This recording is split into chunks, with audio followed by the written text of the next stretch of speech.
Shalom shalom, nazindutse ndarimbura ijambo rijanye no kwizera.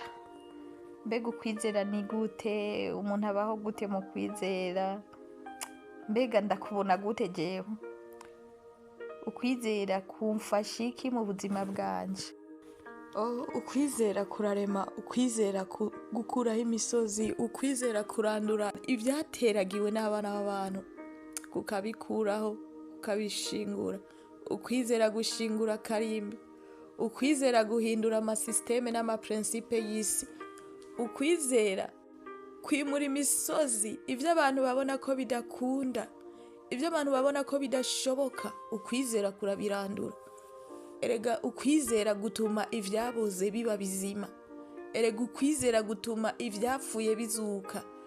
Naho bokubwira ko ivyawe vyamaze kubora bitagikunda, ariko wizeye gusa birazuka bikaba bizima.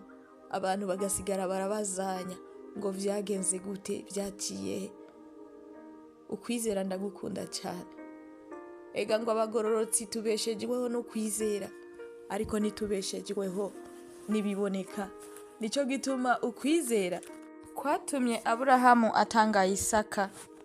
Yemera gutanga Isaka kandi yarazi ko ari umwana yaronse mu busaza, bigatuma yemera kumutanga kuko yari yizeye neza yuko nubwo yoba yapfuye Imana itazohindura ijambo yavuze kuri we, ko ishobora no kumuzura canke ikazana uwundi. Bisigura ko iyo wizeye nta kintu na kimwe kidashoboka. Ibintu byose bishobokera uwizeye. Abaheburayo igice ca 11 umurongo wa mbere harambwira hati, ukwizera nukumenya gose ivyizigirwa, udakekeranya ngo ntibizoba, kandi bitabonwa niko kubitumenyesha ko ari ivy'ukuri. Ndizera ico ijambo ry'Imana ryavuze biciye muri Bibiliya yanje. Ndizera ico ijambo ry'Imana ryavuze, ndizera yuko ivyavuzwe vyose muri Bibiliya biranyerekeye. Nico gituma iyo ndabisomye numva ndyohewe, kuko binshirako kwizera yuko atari jewe ngenda, ariko ari Kristo muri jewe agenda. Atari jewe mvuga, ariko ari Kristo muri jewe avuga. Atari jewe ndiho, ariko ari Kristo yigendera ariho kubwanje.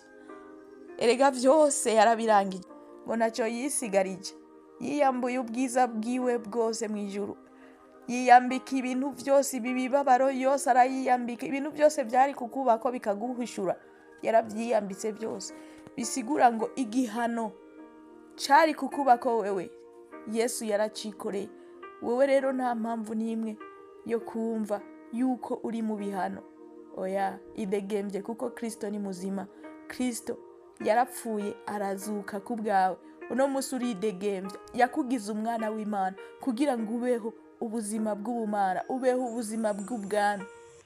Uno musi n'umusi udasanzwe, aho tubaho nk'abami n'abaherezi kubwa Kristo. Wizeye Kristo uronka amahoro. Wizeye Kristo uronka ubugingo budashira. Wizeye Kristo uronka umunezero. Wizeye Kristo ugira amagara meza. Wizeye Kristo uba umutunzi ahebuje. Erega kuba umutunzi, benshi bahora bagira ikibazo ngo mbega umuntu ashobora kuba umutunzi gute adafise ibikwegana.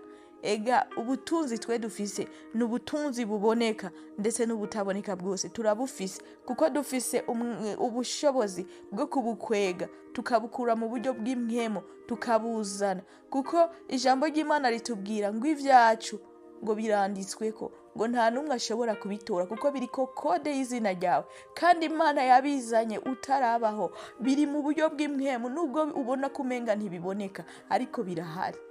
Izere ko ivyo bintu byose uri kurarondera bihari, hama wicara utuze utekereze, kuko Imana yaguhaye kubaho ubuzima bwiza. Imana yaguhaye umunezero. Imana ntiyakubwiye ngo genda ugogwe. Oya, Yesu yaragowe bihagije kukurusha.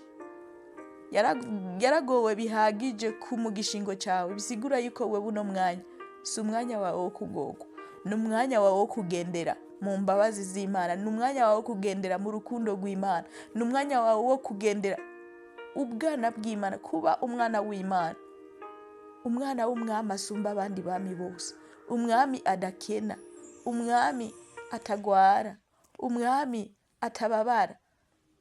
Ubwo nibwo buzima dukwiye kubamwo. murakoze cyane, mwarahezagiwe.